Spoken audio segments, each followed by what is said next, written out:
Islam, Shalom, I.S.L.A.M, Osio, Hola, Aloha, Bonjour. This is your brother Tarik Bey, Indigenous American Moor, coming to you live and in full effect. Thank you for joining me back again. Moorish Nationality Navigations. Peace and love to all the Muslims all over the world. Thank you for joining me. Like, share, subscribe to my channel. Go ahead and give me a thumbs up. Hit the notification bell whenever you want to get notified when I'm dropping new content. Thank you for your support. Let's get back into it. More information, more knowledge, more facts. Study, study, study, Moors. When you're done studying, study yourselves. Peace and honor to the Prophet, Noble Drew Ali, all the divine prophets, Yeshua the Christ, Muhammad, Buddha, Confucius, peace be upon them. Thank you everybody for joining me. Let's get into it. Duress, let's start it off. Duress. Now, an unlawful constraint exercised upon a man whereby he is forced to do some act that he otherwise would not have done.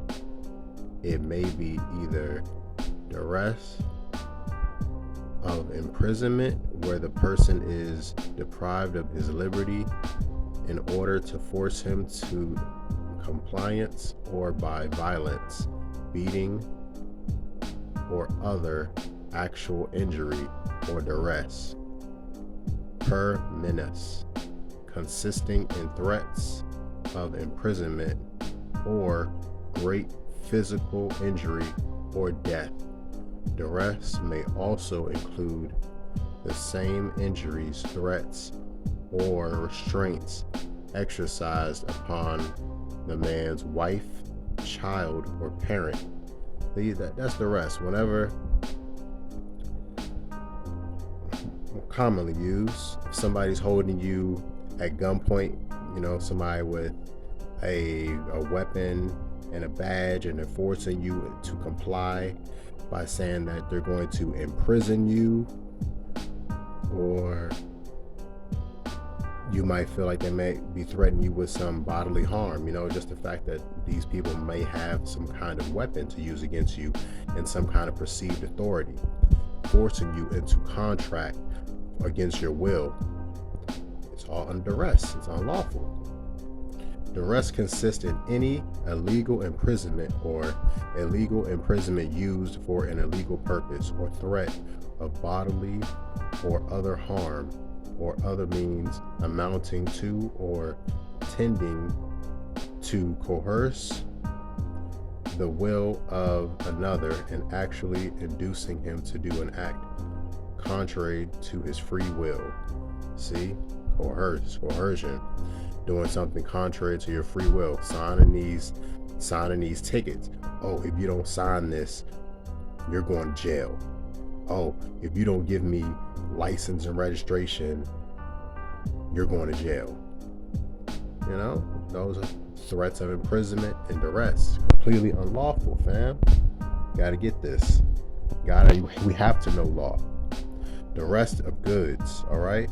Where the goods consist of torturous seizure of or detention of property from the person entitled to it, and requires some act as a condition for its surrender. The act is duress of goods. It's pretty much duress of goods. Someone's holding something of yours and telling you that you have to comply or give you some kind of condition before they surrender it to you. Sound familiar? If you get towed, if someone tows your automobile and they're holding it in an impound, requiring you to do something, seizing your property, and forcing you into a condition in order to surrender it again. Completely unlawful. How have they been getting away with this stuff? Let's continue. Duress of imprisonment. All right, let's go a little bit more into it. The wrongful imprisonment of a person or the illegal restraint of his liberty in order to compel him to do some act. Duress of imprisonment entirely. Holding you against your will, asking you questions, trying to make conversation, making you sit somewhere while these people try to figure something out. Duress of imprisonment, duress, coercion, completely violating our free will and our rights and our liberties. Let's continue to go here. Let's keep going. Equity. All right, now this makes me think about equity. All these things being done under duress. Do we have equity? Exactly what is equity? In its broadest and most general signification, this term denotes to the spirit and habits of fairness, justness, and right dealing, which would regulate the intercourse of men with men. That's like fair dealings. The rule of doing to all others as we desire them to do to us, or as it is expected by Justine, to live honestly, to harm nobody, to render every man his due. Fairness is equity. A great question to ask, is this a court of equity or is this a court of law? All right, so it's fairness. The main thing is, remember, fairness, justness, and right dealing. A lot of these dealings in these kangaroo courts and these venues really seem one-sided. It seems like one side is holding the entire deck of cards, and the other people being forced into these venues are just unwilling participants. Let's continue to move. Come on, boys. Let's keep getting it. Exclusive ownership. All right, so what exactly was exclusive ownership? Exclusive ownership. Ownership free from any kind of legal or equitable interest in anyone else. All right, so no one else has any kind of legal or equitable interest in something that you exclusively own. Now, is your body something that you exclusively own? Can you do anything you want to your body? Can you make those choices? You really have to think about this. Or are you a legal corporate fiction, which means you only have privileges and they tell you what you can and cannot do with your body? More like exclusive ownership. All right, what else? Exclusive right. That takes us to exclusive right. An exclusive right is one which only the grantee thereof can exercise, and from which all others are prohibited or shut out. All right, so exclusive right, something that just the grantee can exercise, do, carry out. The grantee is the originator, the creator. All right, the grantor, grantee, the person who has this right. And it's exclusive. All right, so let's continue. I hope everything is legible, fam. I hope it's not blurry. I hope I'm not moving too fast. Don't forget, you can pause, screenshot it.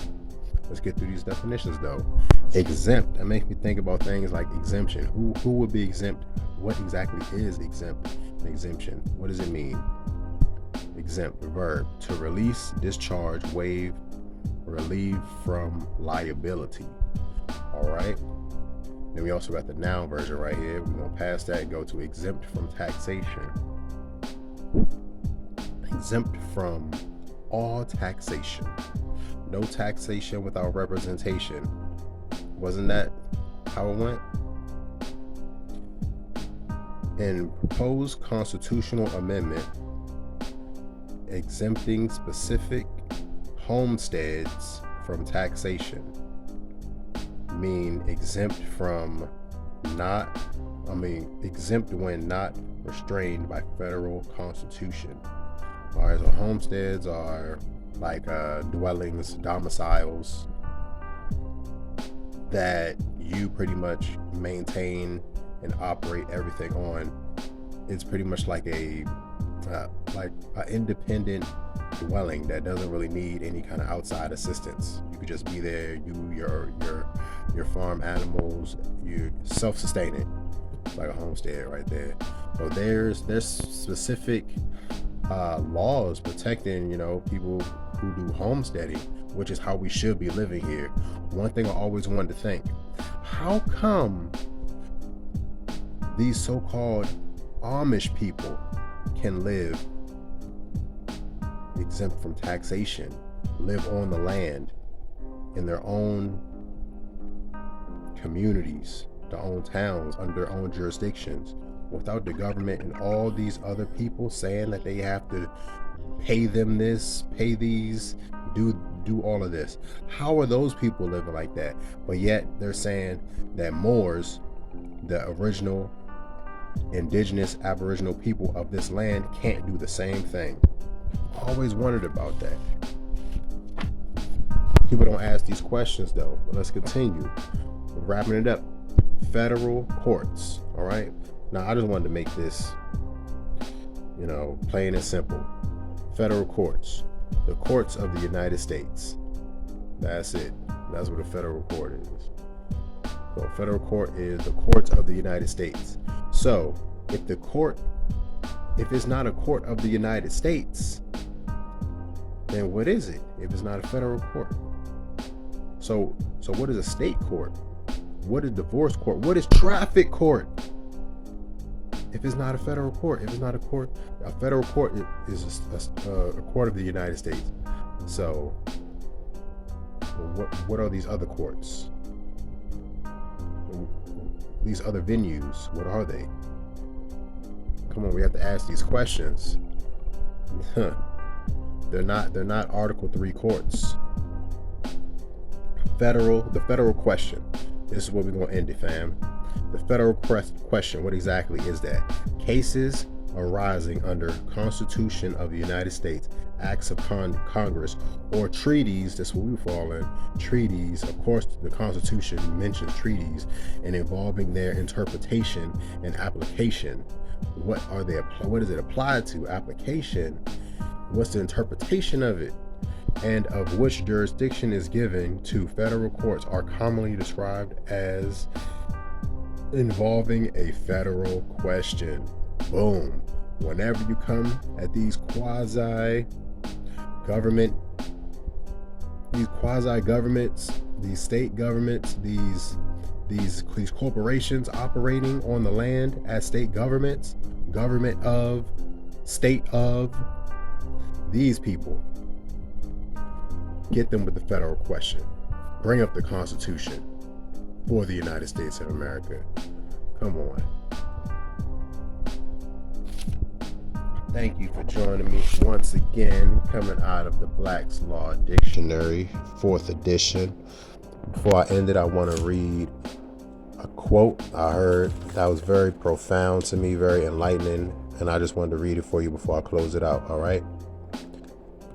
It says, "Nations grow great when old men plant trees in which shade they would never sit." I thought that was very profound. Peace and love, family. This is your brother Zach Bey, Indigenous American Moor. I'm out.